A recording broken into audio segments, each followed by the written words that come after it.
সৌমেন সরকার বলছি, আর আপনারা দেখছেন ক্যাম্পাস প্লাসের একটি নতুন প্রতিবেদন। আজকে এই প্রতিবেদন করতে গিয়ে মানসিকভাবে রীতিমতো ভারাক্রান্ত হয়ে গেছি।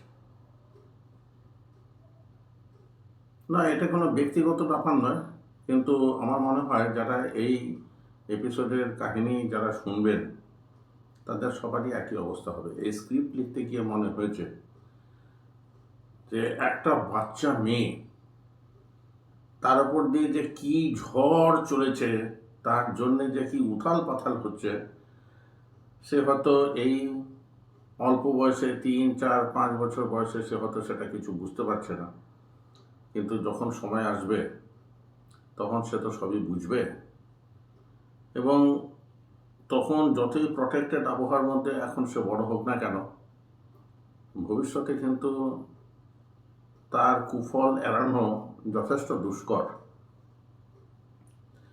এই প্রসঙ্গে একটা মনে পড়ে যাচ্ছে, সেই একটা সিন, গালফ ওয়ার, 91 সালের গালফ ওয়ার।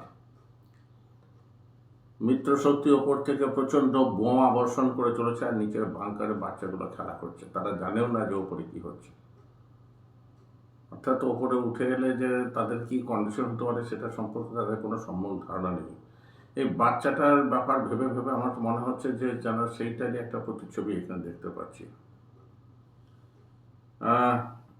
বেশি উপক্রমণিকা না করে সোজাসুজি কাজের কথাতে চলে আসি।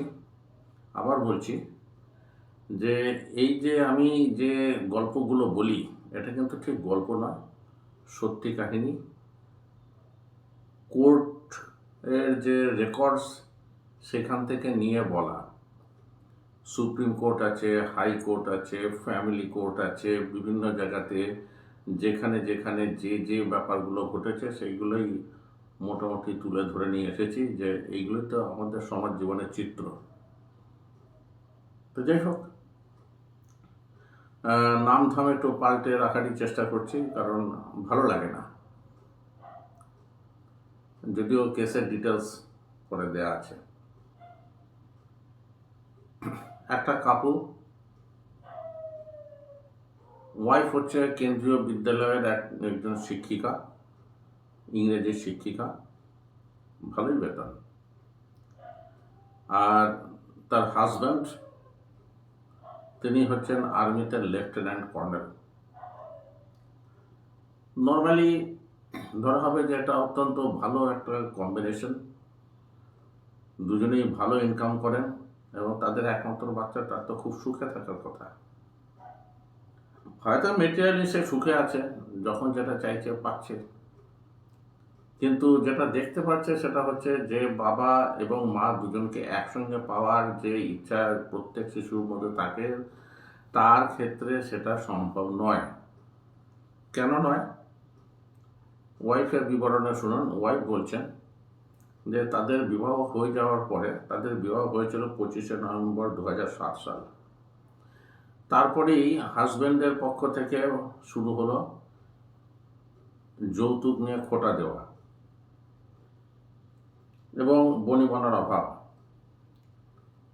আমরা সবাই জানি যে বনিবনার অভাব তুলতে গিয়ে মহিলাদের পক্ষ থেকে তো এই পণের ব্যাপারটা তো তোলা হয়ই, তবে সেটা কতটা অতিরঞ্জন আর কতটা সঠিক কথা সে ব্যাপারে তো আপাতত এখানে কোনো বিচার হয়নি, অতএব কিছু বলা যাবে না। কিন্তু যাই হোক, তা ওয়াইফের কথা মতো হাজব্যান্ড তাকে গালাগালি করত, ঘর থেকে বার করে দেওয়ার অভিযোগ হতো, যে যে পরিমাণ মতো জিনিসপত্র সে আনতে পারেনি। তা কোর্টের রেকর্ডে দেখা যাচ্ছে যে কোন সেপ্টেম্বর 2007 সালের নভেম্বর মাসে বিয়ে হয়েছে, আর তার 1 বছরের মধ্যে একের পর এক ঘটনা ঘটছে, যখন তাকে মদ খেয়ে বাড়িতে ফিরে এসে কর্নেল সাহেব নাকি তার ওয়াইফকে বেধড়ক মারতেন, এবং অনেক ক্ষেত্রে প্রতিবেশীরা এগিয়ে এসে না রক্ষা করলে তার হয়তো গুরুতর আঘাত হতে পারত, এবং তাদের মধ্যস্থতায় আবার তিনি বাড়ি ফিরে যান। তাই এরকম বার কয়েক হবার পরে আপনারা যে টেক্সটে কিন্তু এটা দেখতে পাবেন, স্ক্রিনে কিন্তু আমি এটা তুলে দিচ্ছি। সিঙ্ক্রোনাইজ করার চেষ্টা করেছি, দেখা যাক কতটুকু কী হয়েছে। শেষমেশ সব থেকে বড় ঘটনা ঘটছে 4 অগস্ট 2010 সাল। তখন কি হয়েছে যে হাজব্যান্ড ডিউটি থেকে ফিরেছেন, ফেরার পরে তারপরে স্ত্রীর ওপর অত্যাচারটা এমন জায়গাতে গেছে যে স্ত্রীকে তখন বাধ্য হয়ে মেয়েকে নিয়ে বেরিয়ে আসতে হলো, এবং সে মাঝরাত, এবং ব্যাপারটা এতটাই সিরিয়াস হয়ে গেল যে পুলিশকে খবর দেওয়া হলো। মহিলাটি তার বাবার বাড়িতে এবং তাদের একজন কলিগকেও খবর দিলেন, তারাও সবাই 2 গাড়ি ভর্তি মানুষজন এসে উপস্থিত হলো এই কর্নেলের বাড়িতে। পুলিশও উপস্থিত হলো, এবং যেহেতু ইনি একজন কর্নেল, লেফটেন্যান্ট কর্নেল, অতএব পুলিশের পক্ষ থেকে সাজেশন দেওয়া হলো যে মিলিটারি পুলিশকে ডাকার, এবং মিলিটারি পুলিশ এসে যা করার তা করবে। কিন্তু মিন টাইম পুলিশ বলল যে এখন বাচ্চাটাকে নিয়ে বেশি কিছু নাড়াঘাটা করবেন না, করতে গেলে হয়তো বাবা হয়তো বাচ্চার বিশেষ কোনো ক্ষতি করে দিতে পারে। তো বাচ্চাটাকে নিয়ে তারা যখন বেরিয়ে যাচ্ছিলেন সেই সময়তে এই আর্মি অফিসার ছো মেরে বাচ্চাটাকে তুলে নেন, গিয়ে দরজা আটকে দেন। ফলে তারা আর বাচ্চা পান না, মা বাচ্চাকে পাননি। মায়ের সঙ্গে যারা এসছেন তারাও গালাগালি দিচ্ছেন। দিয়ে তারপর শেষ পর্যন্ত যেটা হলো যে পুলিশ বলল যে ঠিক আছে আপনারা চলে যান, কালকে সকালবেলা থানাতে আপনাদের সবাইকে ডাকা হচ্ছে, এই কর্নেল সাহেবও তার বাচ্চাকে নিয়ে আসবেন, তখন সেখানে কিছু একটা ফয়সলা করার চেষ্টা করা হবে।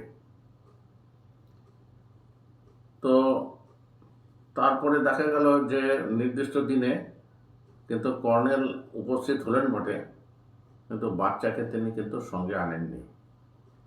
আর আরেকটা ব্যাপার, 4 অগাস্টের সেই সাংঘাতিক দিনে যখন ঘটনাগুলো ঘটছিল তখন কর্নেলের যে ভাই, তিনিও একজন আর্মি অফিসার, 4-5 কিলোমিটার দূরে থাকেন।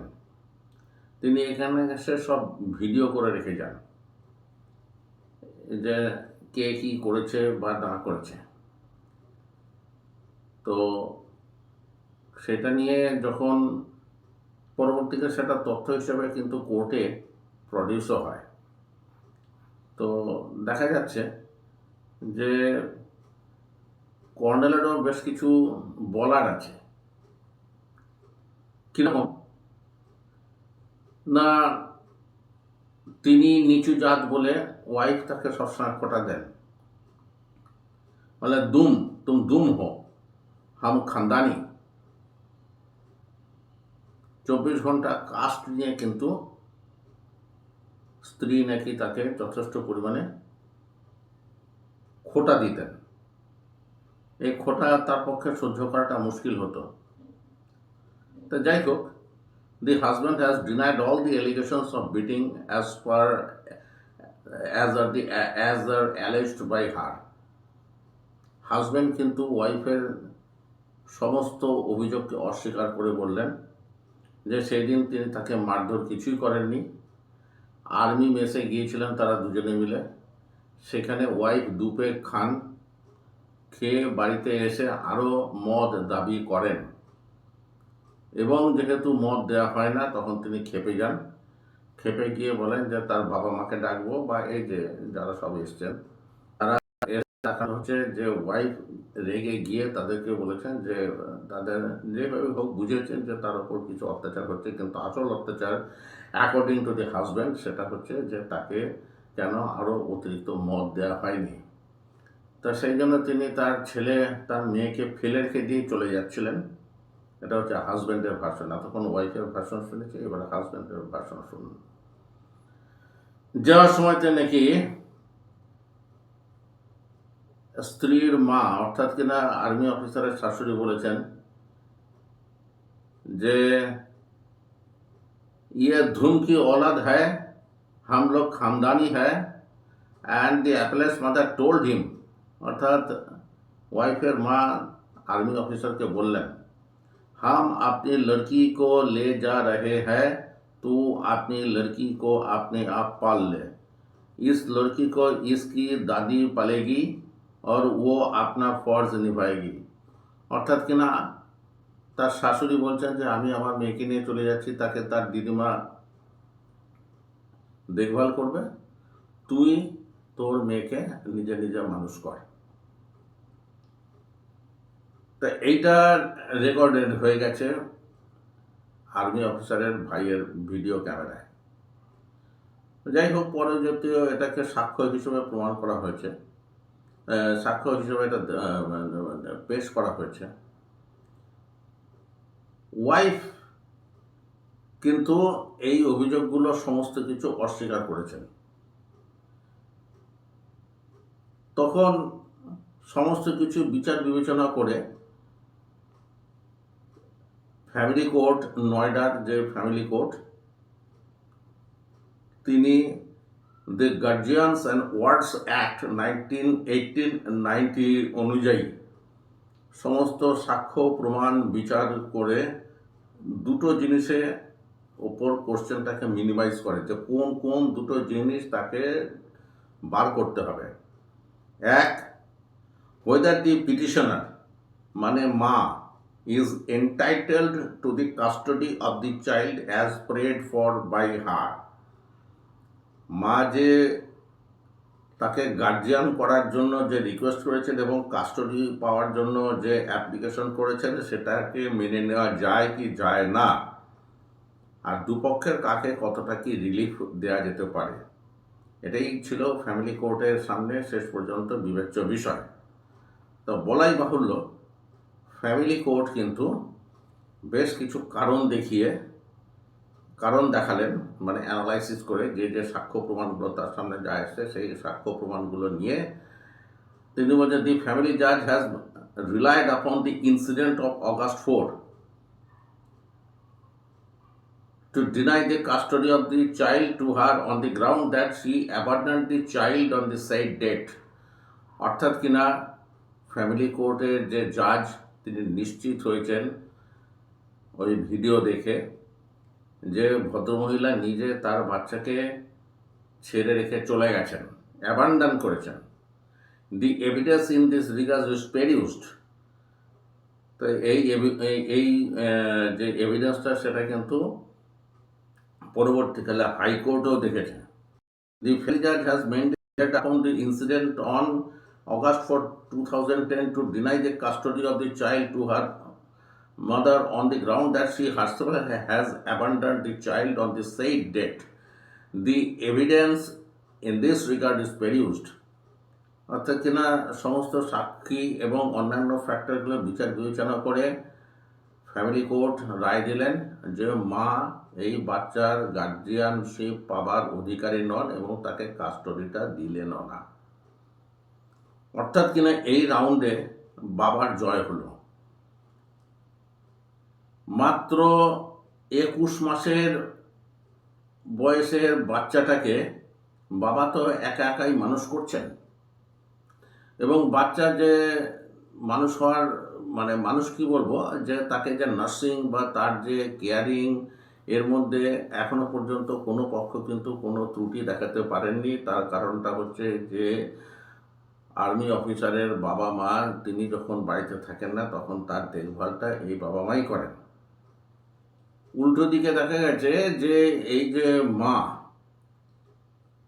মাও থাকছেন কিন্তু দূরে, এবং মা যখন স্কুলে চলে যান তখন তার বাবা মাও সেই মেয়েটিকেই দেখাশোনা করে। তবে মায়ের বক্তব্য হচ্ছে যে হাজব্যান্ডের কাজের পরিমাণ বা সময় ঘন্টা বেশি, এবং তিনি বেশিরভাগ দিনই ড্রাঙ্ক অবস্থায় ফেরেন, আর তিনি স্কুলে কাজ করেন, বেশিরভাগ দিনই স্কুল থেকে বাড়িতে ফিরে এসে বাচ্চার দিকে মনোনিবেশ করেন। অতএব বাচ্চার সমস্ত দেখভাল কিন্তু তিনিই করেন। তো যাই হোক, এত সমস্ত যে বাদ প্রতিবাদ যুক্তি, কাউন্টার যুক্তি সব বিবেচনা করে শেষ পর্যন্ত মা তো তার বাচ্চার অধিকার পেলেন না, তবে ভিজিট করার, দেখা সাক্ষাৎ করার অধিকারটা পেলেন। ফ্যামিলি কোর্ট বলে দিলেন যে during the পেন্ডেন্সি of the petition, অর্থাৎ এই কেস চলাকালীন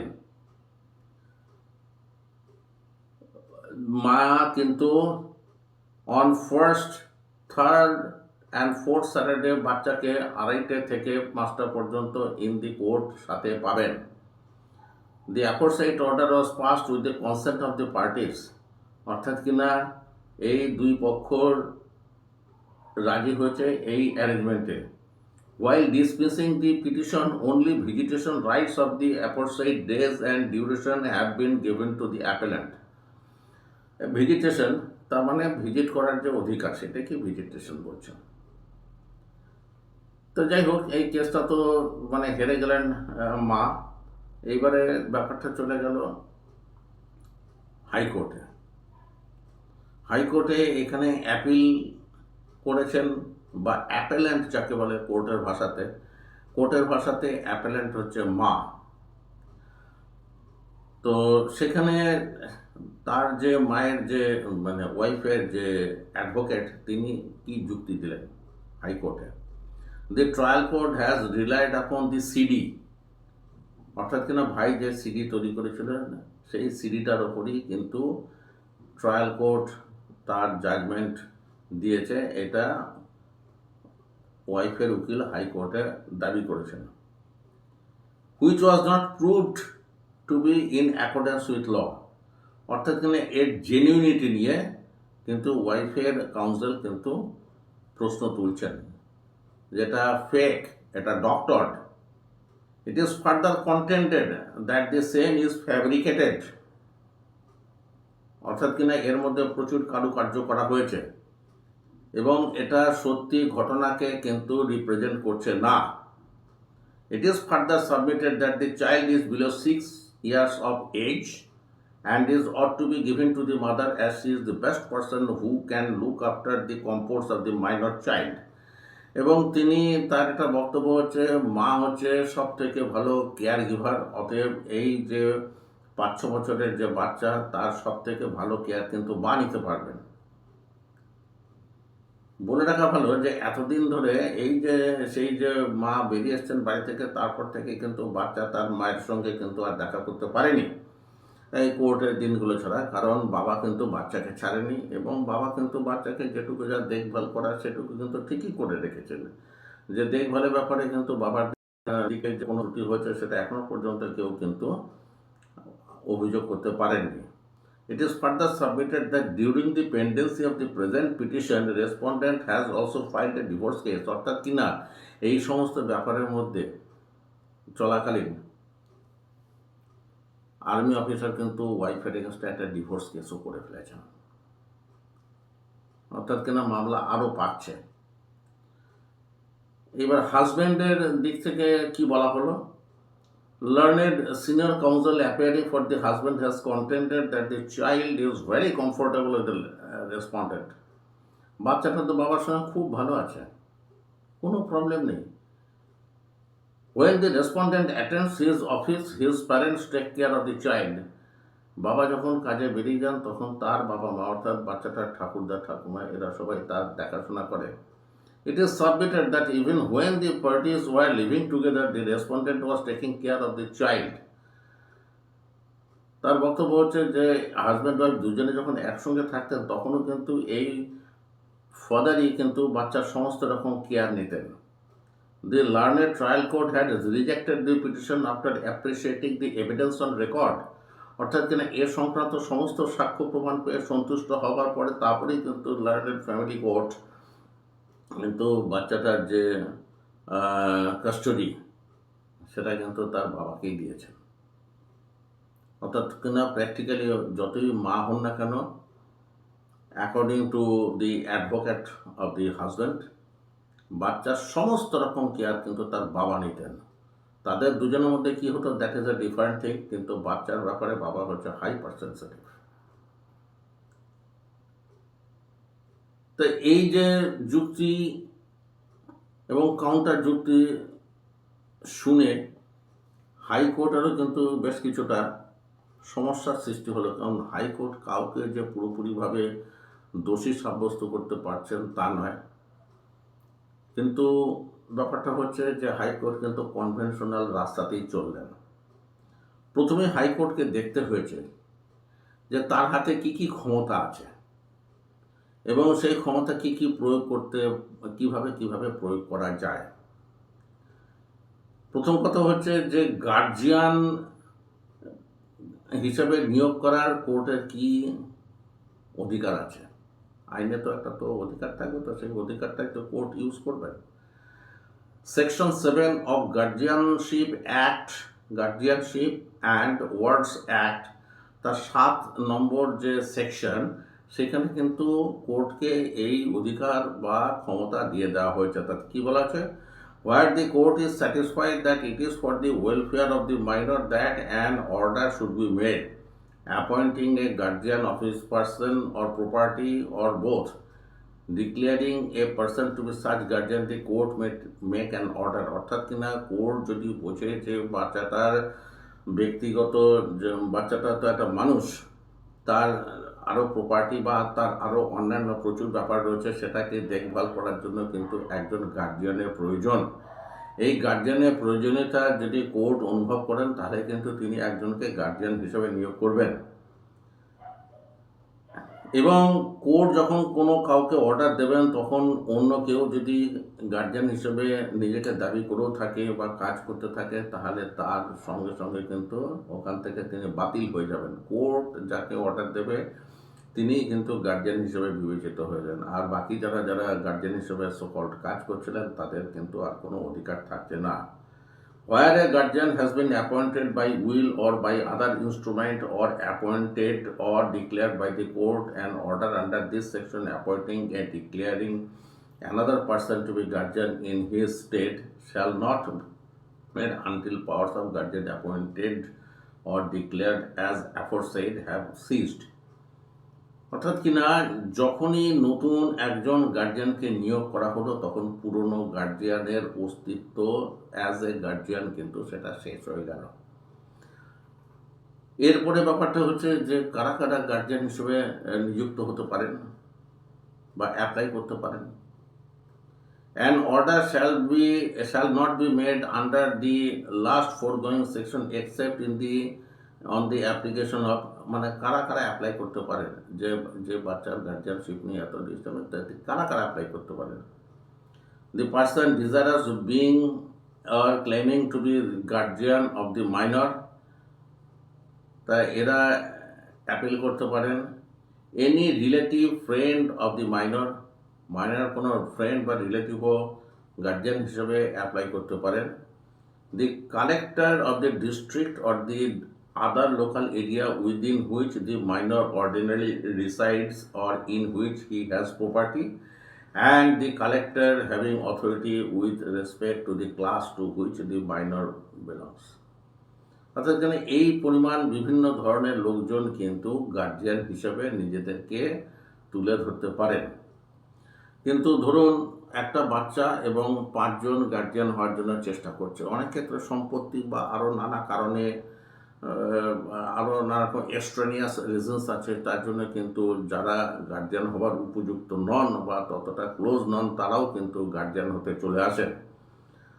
তাহলে সেক্ষেত্রে কোর্টে কীভাবে জাজ করবেন যে কে গার্জিয়ান, তার জন্য 17 নম্বর সেকশন আছে। 17 নম্বর সেকশনে কি বলা আছে?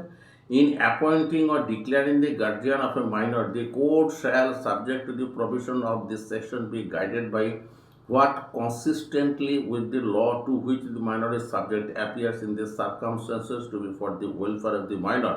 অর্থাৎ কিনা মাইনরের যে বাচ্চাটার সব থেকে ভালো দেখভাল করার মতো কন্ডিশনে যিনি আছেন, তিনিই কিন্তু গার্জিয়ানশিপটা পাবেন। এটা গার্জিয়ানশিপ পাওয়াটা কিন্তু কোনো অধিকারের ব্যাপার নয়। আমি বাবা বা আমি মা, এইটাই কিন্তু যথেষ্ট কারণ নয়।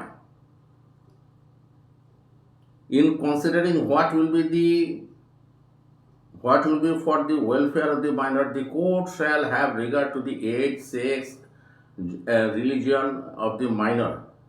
অর্থাৎ কিনা কোন ব্যক্তি এর এই গার্জিয়ান হওয়ার যুক্ত তার জন্য কিন্তু তার বয়স, তার সেক্স মানে জেন্ডার এবং আদার প্যারামিটার্সগুলো কিন্তু দেখে শুনে নিয়ে তারপরেই কিন্তু এই গার্জিয়ানকে কোর্ট নির্বাচন করবেন। এবং আরেকটা বলা যাচ্ছে, if the minor is old enough to form an intelligent preference, বাচ্চা যদি যথেষ্ট বড় হয়ে থাকে, হয়তো সাবালক নয় কিন্তু কিছুটা বয়স তো তারও হয়েছে, যদি হয়ে থাকে তাহলে তিনি যাকে গার্জিয়ান হিসাবে সিলেক্ট করবেন কোর্ট তাকে গার্জিয়ান হিসেবে অ্যাপয়েন্টমেন্ট করবে। অর্থাৎ কিনা এতগুলো ভ্যারিয়েবলস আছে যে কোর্টও ঠিক শিওরভাবে বলতে পারছে না হ্যাঁ অমুকেই হচ্ছে গার্জিয়ান।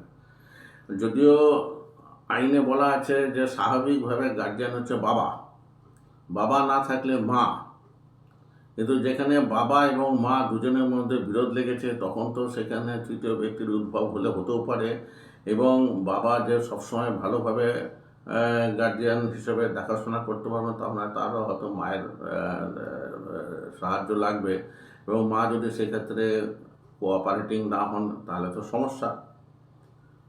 তাই এই সমস্ত নানা রকম সমস্যা দেখে হাইকোর্ট কিন্তু একটা কেসের কথা তাদের চিন্তায় এলো। In a case Delhi high court held that object and purpose of 1890 act, মানে এই যে অ্যাক্টের কথা বললাম, is not merely physical custody, অর্থাৎ কিনা শুধু তার শারীরিক রক্ষণাবেক্ষণের জন্যই যে একটা গার্জিয়ানকে নিয়োগ করতে হবে তা নয়, but due protection of the rights of the wards health, maintenance and education, বাচ্চাটার যে হেলথ, স্বাস্থ্য এবং অন্যান্য যে বেড়ে ওঠার বা যে স্বাভাবিক মানুষ হিসেবে বড় হয়ে ওঠার জন্য যে যে জিনিসগুলো প্রয়োজন সেই জিনিসগুলো যিনি প্রোভাইড করতে পারবেন সঠিকভাবে তাকেই কিন্তু এই ধরনের গার্জিয়ানশিপগুলো দেওয়া হবে। Guardianship is not a matter of right. এখানে বাবার অধিকার বলেও কিছু নেই, মায়ের অধিকার বলেও কিছু নেই। বেস্ট কেয়ার কে দিতে হবে, বাচ্চার যে মানে welfare, that is the prime consideration. আমি এতদিন ভালো দেখাশোনা করে এসেছি মানে যে আমার একটা রাইট জন্মে গেল যে বাচ্চাটা আমার কাছে থাকবে, ব্যাপারটা মোটেই তা না। The court further observed that merely because there is no defect in the personal care and his attachment for his children, which every normal parent has, he should not be granted custody. অর্থাৎ কিনা এখানে বাবা যে বলছেন, army officer যে বলছেন যে তাকে তিনি খুব সুন্দরভাবে মানুষ করেছেন, তার সমস্ত ব্যাপারে কেয়ার নিয়েছেন, that is not enough reason যে তাকে গার্জিয়ানশিপটা দেওয়া হবে। তার কারণটা হচ্ছে ভবিষ্যতের কথাও ভাবতে হবে। Simply because the father loves his child and is not shown to the otherwise undesirable does not necessarily lead to the conclusion that the welfare of the children would be better promoted by granting the custody to him. অর্থাৎ কেন বাচ্চাটাকে তিনি ভালোবাসেন, that is not enough reason, সেটাই যথেষ্ট কারণ নয় যে বাচ্চার গার্জিয়ানশিপ তিনি পাবেন। The court also observed that the children are not mere shadows, nor are the toys of the parents. বাচ্চারা কিন্তু বাবা মার খেলনার বস্তু নয়, বাবা মার মনোরঞ্জনের বস্তু নয়। বাচ্চার নিজস্ব অধিকার আছে, সে হয়তো অধিকার সম্পর্কে সে হয়তো সচেতন নয়, কিন্তু বাচ্চার অধিকার যেখানে সুপ্রতিষ্ঠিত হবে গার্জিয়ানশিপ কিন্তু তিনিই পাবেন। তো যাই হোক, এই যে মামলা চলাকালীন হাইকোর্ট রায় দিলেন, during the pendency of the present appeal, interim custody of the child has been given to the appellant on every Friday at 3:30 p.m. and she has been returning the child at 6 p.m. on every Sunday. অর্থাৎ কিনা এই মামলা চলাকালীন মাকে বলা হলো তিনি শুক্রবার দিন 3:30টার সময় বাচ্চাকে পাবেন এবং রবিবার দিন সন্ধ্যে 6টার সময় বাচ্চাকে বাবার কাছে ফেরত দিতে হবে। The appellant has been keeping her daughter for about 2 days. এর মাধ্যমে মা কিন্তু মেয়েকে সপ্তাহে অন্তত 2 দিন কাছে রাখতে পারবেন। এরপরই হাইকোর্ট লেগে গেলেন যে বাবার কোথায় কোথায় কী কী সমস্ত নেগেটিভস আছে সেগুলো বার করার জন্য। The father is an army officer, presently he is posted at মিরাটে পোস্টিং আছেন বাবা। The family judge has mainly relied upon the incident of August 4, 2000, অর্থাৎ সেই সাংঘাতিক দিনের ব্যাপারটাই শুধু ফ্যামিলি কোর্ট বিচার বিবেচনা করেছে। And that she herself had abandoned the child on the said date.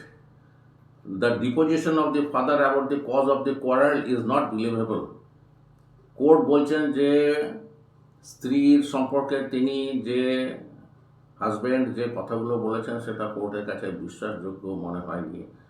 মানে যেহেতু তিনি মদ পাননি, অতএব তার বাবা মাকে ডেকেছেন, কলিগকে ডেকেছেন, এই পরিমাণ লোকে হাজির হয়েছে, পুলিশ এসেছে, মিলিটারি পুলিশ এসেছে, তার কারণটা কি তিনি নাকি মদ পাননি। এইটা কোর্টের কাছে বিশ্বাসযোগ্য বলে মনে হয়নি এবং তার মনে হয়েছে যে বাবা কিন্তু এখানে সোজা কথা হচ্ছে যে সত্যের অপলাপ করেছেন।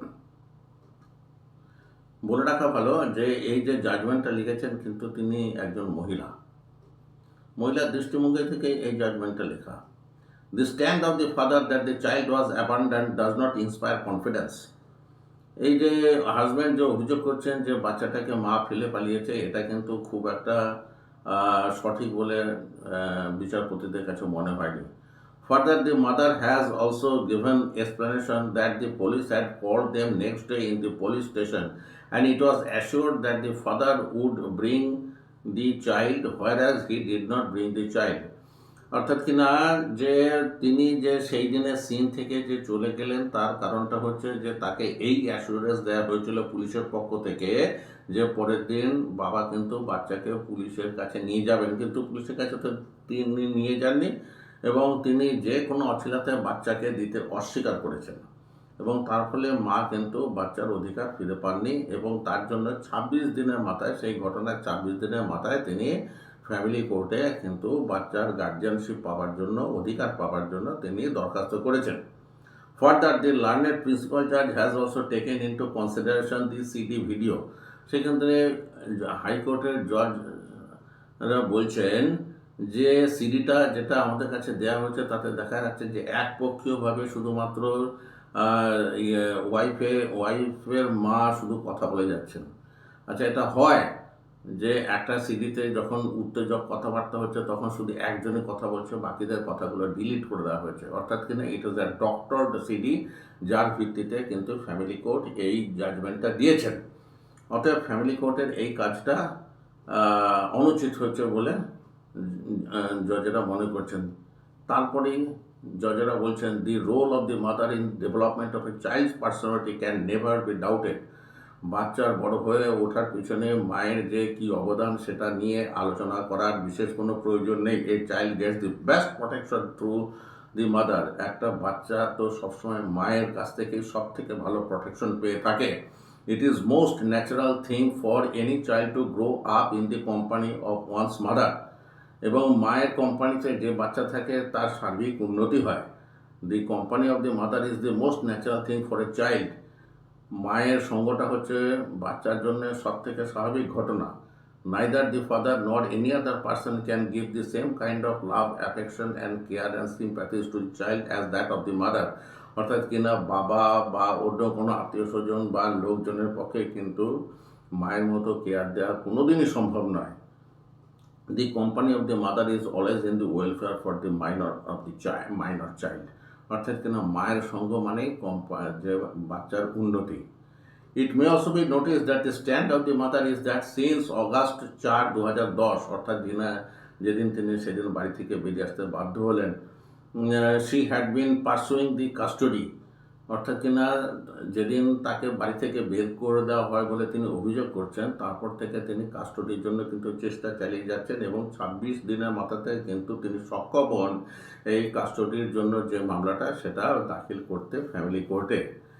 Had she abandoned the child of her own, she would not have pursued continuously। যদি বাচ্চাকে তিনি যদি সত্যি যদি ছেড়ে চলে আসতেন তাহলে কি তিনি এইভাবে বাচ্চাকে পাওয়ার জন্য বিভিন্ন কোর্টে বা এখান থেকে ওখানে এই সমস্ত দৌড়দৌড়ি এই সমস্ত করতেন। তা এই সমস্ত বিচার বিবেচনা করে হাইকোর্ট শেষ পর্যন্ত বাচ্চাটা মায়ের ফেভারে রায় দিলেন। কি রায় দিলেন খুব ভালো করে শুনুন, কারণ এখানে কিন্তু অনেক কিছু ফর্মুলা করে দেওয়া আছে। Considering the totality of facts and circumstances, the welfare of the child lies with the mother. That is, mother who is educated, working and earning a good salary, and after school hours has ample time to spend with the child.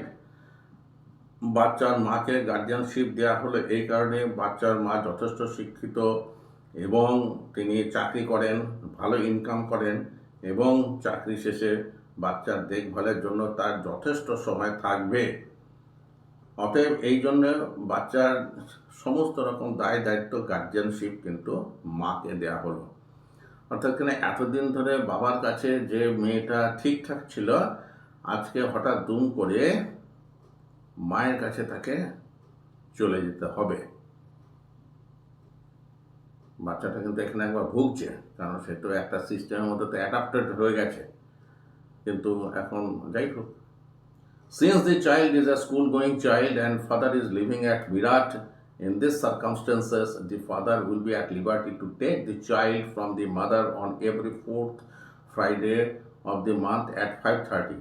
অর্থাৎ কি না, প্রত্যেক মাসের শেষ শুক্রবার 5:30টার সময়তে তিনি বাবা কিন্তু বাচ্চাটিকে হাতে পাবেন। And the child shall spend 2 days, child কিন্তু 2 দিন বাচ্চার কাছে থাকবে এবং রবিবার দিন সন্ধ্যা 6টার সময়তে সে আবার তার মায়ের কাছে ফিরে যাবে। Each year during the summer vacation custody of the baby would be entrusted by the mother to the father for a period of 15 days.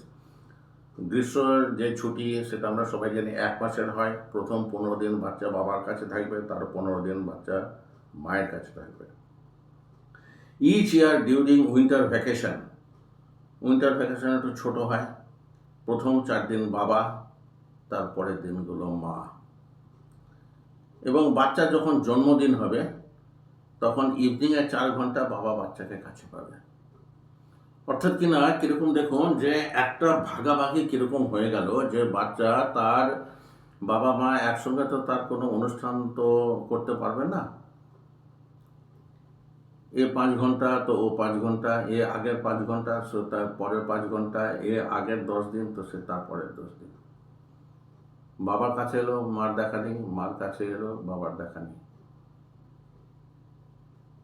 অত বাচ্চাটা প্রকাশ করতে পারছে না, কিন্তু তার মনের যে বেদনাটা সেটা কিন্তু এখন কোর্ট আইন এ সমস্ত প্যাচে পড়ে অনেকেই হয়তো তাদের অধিকার ফলিয়েছেন, কিন্তু বাচ্চাটার কথা আর কে ভাবল। আইনের প্যাচে বাচ্চাটাও পড়ে গেছে, সে হয়তো আইন সম্পর্কে কিছু জানে না। যাই হোক, তা যে অ্যারেঞ্জমেন্টটা হলো এই অ্যারেঞ্জমেন্টে তো বাবার খুশি হওয়ার কথা নয়, কারণ গার্জিয়ানশিপটা পার্মানেন্টলি চলে গেছে মায়ের কাছে। এরপরে কি হলো, সুপ্রিম কোর্টে মামলাটা গেল। সুপ্রিম কোর্টে এবারে বাদী পক্ষ হচ্ছে মা, কারণ মা হচ্ছে অ্যাপেলেন্ট আর বাবা হচ্ছে রেসপন্ডেন্ট। বাবা হচ্ছে অ্যাপেলেন্ট, মা হচ্ছে রেসপন্ডেন্ট। কারণ হাইকোর্টের রায় তো অ্যাগ্রিভড হয়েছেন বাবা। তো যাই হোক, তো এর আগে কি হয়েছিল যে হাইকোর্টের রায় অনুযায়ী বাচ্চাকে ফেরত দেওয়ার ব্যাপারে কিছু দেরি করার জন্য কন্টেম্প্ট অফ কোর্টের অভিযোগ এনেছিলেন মা। সেটা এসেছিল সুপ্রিম কোর্টে। সুপ্রিম কোর্ট তখন বলেছিলেন যে ঠিক আছে, মামলার নিষ্পত্তি না হওয়া পর্যন্ত স্ট্যাটাস কো বজায় থাকবে। অর্থাৎ সেই সুযোগে বাচ্চা কিন্তু বাকি সময়টুকুও বাবার কাছেই থাকতো, অর্থাৎ মায়ের সঙ্গে তার কোনো রকম সম্পর্ক কিছু হয়নি। তারপরে সুপ্রিম কোর্ট ঠিক করলেন যে যার নিজের দাবি তো রেখেই যাচ্ছে, কিন্তু বাচ্চাটা কি বলছে, বাচ্চার মনের বক্তব্য শোনার জন্যে পাতিয়ালা হাউস কোর্টে একজন কাউন্সিলর আছেন, যেখানে ফ্যামিলি কোর্টের যে কাউন্সেলিং হয়, যে ভদ্রমহিলা ইতি কানুনগ, তাকে সুপ্রিম কোর্ট ডেকে নিয়ে আসেন, নিয়ে বাচ্চাটাকে পরীক্ষা করান, যে বাচ্চার মনের কথাটা তিনি বার করতে হবে। তো তিনি কিছুক্ষণ বাচ্চার সঙ্গে কথা বলে তারপরে জানান যে না, বাচ্চাকে আরও বেশ কিছুক্ষণ তার পাওয়ার দরকার, যাতে বাচ্চার আসল মনের কথা তারা বার করতে পারে। তো যাই হোক, তাকে সেই সময়টুকু দেওয়া হয়েছিল। তারপরে এই যে সাইকোলজিস্ট, তিনি তার একটা রিপোর্ট দেন কোর্টকে। কি রিপোর্ট দেন? Miss Kanungo has submitted her report dated 20 December 12, 2016, stating that the child is more interested in living with the father. বাচ্চা সরাসরি বলেছে সে বাবার সঙ্গে থাকতে চায়, as she does not want to change her present living environment. সে তার বর্তমানে যে থাকার ব্যবস্থা, বাস, জীবন, সেটা সে পরিবর্তন করতে চায় না। The report also indicates that the bitter relationship between her parents discomforts her. বাবা মায়ের মধ্যে যে যুদ্ধের মতো যে একটা পরিস্থিতি বা সম্পর্ক, সেটা তাকে অত্যন্ত পীড়িত করে। বাচ্চাকে হয়েছে, এবং বাচ্চা বলছে she wants to sleep, play and study. সে খেলতে চায়, ঘুমোতে চায়, পড়াশোনা করতে চায়। বাবা মার যুদ্ধ সে দেখতে চায় না, এবং বাবার সঙ্গে থাকাকালীন সে কোনো যুদ্ধ কিছু দেখেনি, অর্থাৎ বাবাকেই তার পছন্দ। এই রিপোর্ট কিন্তু কোর্ট যে স্বাভাবিকভাবেই যে মায়ের দিকে এগোচ্ছিল, কোর্টের পদক্ষেপে কিন্তু বাধা পড়ল মিসেস কানুনগোর এই যে report. The baby was fully supporting her father. তখন তারপরে এই রিপোর্ট পাওয়ার পরে সুপ্রিম কোর্টে এই দুপক্ষের যে অ্যাডভোকেট, তাদের মতো কথাবার্তা তারা চালালেন। তা বাচ্চার বাবার যে অ্যাডভোকেট, তিনি বলছেন, after receiving this report we had hard the council for the parties at length. দুপক্ষের যে উকিল, তাদের কথাবার্তা তারা সবিস্তারে শুনেছেন। Mister V Shekhar, learned senior counsel appearing for the appellant took umbrage under the aforesaid report. তিনি রেগে গেছেন and submitted that since this was the wish of the child, বাচ্চাটা যখন এই জিনিসই চেয়েছে, অতএব বাচ্চার যে অধিকার তার বাবাকে দেওয়া হোক। এবং সত্যি কথা বলতে কি, মা ছেড়ে যাওয়ার পর থেকে আজ পর্যন্ত তো বাচ্চাকে মানুষ করার ব্যাপারে তো বাবার কোনো রকম দোষ তো আজ পর্যন্ত কেউ বার করতে পারেনি। তাহলে কেন বাবা তার বাচ্চার অধিকার পাবে না? ওদিকে একদল মহিলা মায়ের হয়ে লড়েছিলেন, এবং তারা তাদের মতো করে এই যুক্তিগুলো সাজিয়েছেন। তাদের মধ্যে যিনি সিনিয়র কাউন্সিল, তিনি বলছেন যে বাচ্চার বেড়ে ওঠার জন্য মাকে প্রয়োজন। সেই একই কথা, বাচ্চার বেড়ে ওঠার জন্য মাকে প্রয়োজন। She emphasizes that having regard to the present age of the child who was little more than 8 years, যখন সুপ্রিম কোর্টে মামলাটা চলছে তখন বাচ্চাটার বয়স 8 বছর হয়ে গেছে, who is in a better position, the mother is in a better position to look after her. She also submit that the High Court had by impugned judgment, মানে subject judgment rendered on April 2, 2013, entrusted the custody of the respondent, custody to the respondent, অর্থাৎ কেন পুরো দায়িত্ব তো high court তার বাচ্চার মাকে দিয়েই দিয়েছেন। And only because of the stay of contempt proceedings given by this court, যে বাচ্চা তখন তার মায়ের কাছে হয়ে যাওয়া, ঠিক না, যে কন্টেম্প্ট কোর্ট করার ফলে একটা স্টে দেওয়া হয় বাচ্চাকে বাবার কাছে রাখার জন্য, সেই জন্যে কিন্তু বাচ্চা তার মার কাছে ফিরে যেতে পারেনি। তা যাই হোক, এরপরে একটু সংক্ষেপে বলি, দীর্ঘায়িত হয়ে যাচ্ছে। সেটা হচ্ছে যে সুপ্রিম কোর্ট শেষ পর্যন্ত ঠিক করেন যে বাচ্চা তো তার মায়ের স্বাদ পায়নি, অর্থাৎ তার পার্সোনালিটি ডেভেলপমেন্ট হচ্ছে না।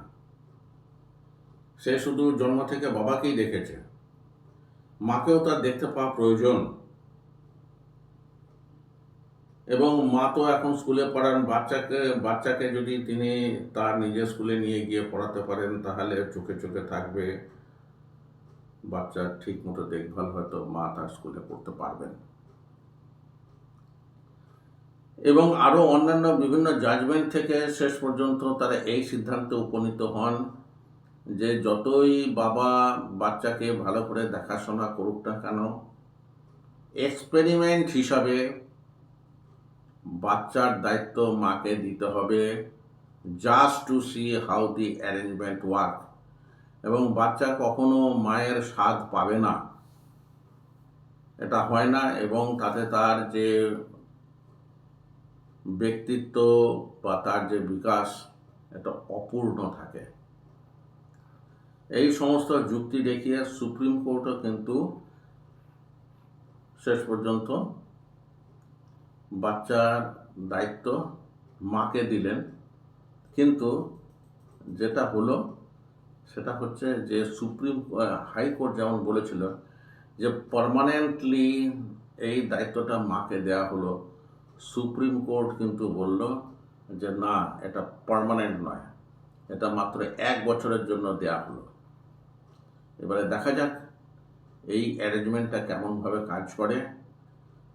মা তার স্কুলে বাচ্চাকে নিয়ে যাবেন, পড়াবেন, কেয়ার নেবেন, লক্ষ্য রাখবেন, এবং 1 বছর পর, অর্থাৎ কিনা 17 সালের ফেব্রুয়ারি মাসের এন্ডে যখন এই হিয়ারিংটা হচ্ছে তখন তারা জাজমেন্ট ঘোষণা করে দিলেন যে বাচ্চা তার মায়ের কাছে যাবে। 8-10 বছর পর বাচ্চা তার মায়ের কাছে যাবে, এবং মায়ের সঙ্গে তার ইকুয়েশনটা কেমন চলছে সেটাও দেখা হবে, এবং এই রিলেশনগুলো সমস্ত রিভিউ হবে 1 বছর পরে। অর্থাৎ কিনা হাইকোর্ট যেমন পার্মানেন্ট গার্জিয়ানশিপ দিয়ে দিয়েছিলেন মাকে, সুপ্রিম কোর্ট বলল যে না, 1 বছর, যদি দেখা যায় যে সেটা ভালো কাজ করেছে তারপরে উপযুক্ত সিদ্ধান্ত নেওয়া হবে। সুপ্রিম কোর্টের শেষ 2-4টে কথা। First, put the child squarely in the middle of a contest which cannot be possibly won. The child is asked to choose who is the preferred parent. এই দুজনকে মা বাবাকে সামনে দাঁড় করিয়ে দিয়ে বলা হচ্ছে কে তোমার বেশি পছন্দ, তুমি তার কাছে চলে যাও। বাচ্চার পক্ষে এই ধরনের সিদ্ধান্ত দেওয়া সম্ভব? অর্থাৎ তার হয়ে সিদ্ধান্ত কাউকে না কাউকে তো নিতে হবে। Second, child is required to make a shift in assessing reality. One parent is presented as being totally to blame for all problems. তো বাচ্চার সঙ্গে মায়ের বন্ডিং হয় কিনা সেটাও তো একটা দেখা দরকার, সেটা হয়তো বাবার থেকেও বেশি হতে পারে। মায়ের অধিকারটাকে তো অস্বীকার করা যাচ্ছে না। অতএব সুপ্রিম কোর্ট বলে দিলেন আগামী 1 বছর বাচ্চা তার মায়ের কাছেই থাকবে, এবং তাকে দেখতে যাওয়ার জন্য যে যে কন্ডিশন আগে থেকে ঠিক করা হয়েছে সেই অনুযায়ী সমস্ত ব্যাপার চলবে। The new academic session would start from April 17. At this time, the process of fresh admissions in the schools are underway. We are confident that the respondent, মানে এখানে যে মা, shall be able to have the child admitted in her school.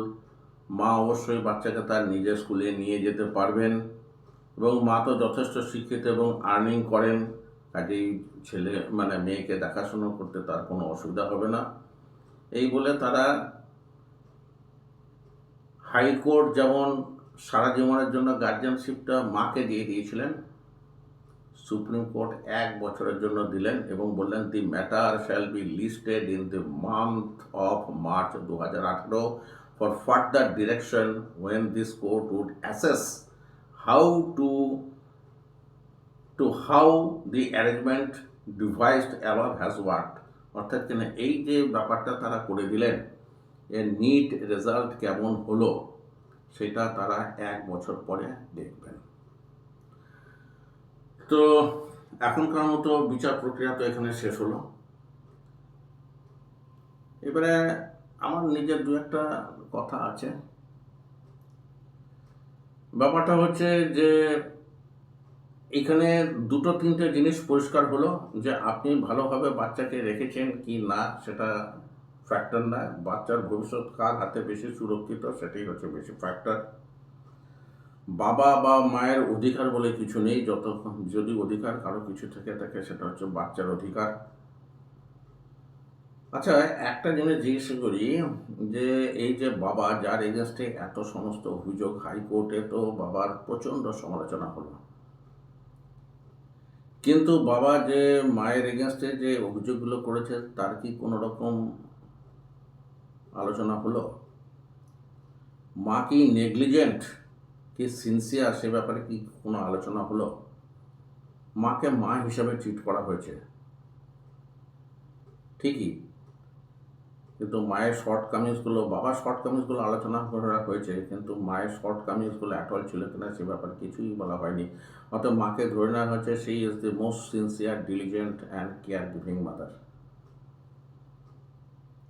মধ্যেখান থেকে একটা পরিচিত পরিবেশে থেকে 10-12 বছর পর 2010 সালের পর 2017 সালে এই 8 বছরের বাচ্চার জীবনে তো বিশাল ব্যাপার, সে যাবে তার নতুন সেট আপে। আশা করা যায় ভালোই থাকবে, কিন্তু মনটা ভারাক্রান্ত হলো যে এই শাস্তি কি বাচ্চাটা প্রাপ্য ছিল? বাবা মারা যদি আরেকটু ঠিক মতো চলতেন তাহলে অনেক বাচ্চাই হয়তো এই ধরনের সাংঘাতিক যে অগ্নি পরীক্ষার হাত থেকে হয়তো রক্ষা পেতে পারত। আপনাদের কি মনে হয়? শেষ করছি এপিসোডটা এখানে। নমস্কার।